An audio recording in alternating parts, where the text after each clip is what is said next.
జీవితం అంటే అంతులేని ఒక పోరాటం, బ్రతుకు తెరువుకై పెనుగులాడుటే ఆరాటం.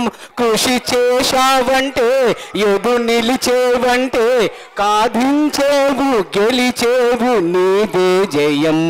జీవితం అంటే అంతులేని ఒక పోరాటం, పాపను కడుపున మోసే తల్లికి 10 మాసాలు పోరాటము, పుట్టిన పాపకు నడిచే తల్లికి తప్పటడుగులే పోరాటం. కుటుంబ భారం మోసే తండ్రికి సంసారం ఒక పోరాటం, విద్యార్థులకు పరీక్ష వస్తే చిత్రమైనదా పోరాటం. పోరాటం జీవితం అంటే అంతులేని ఒక పోరాటం.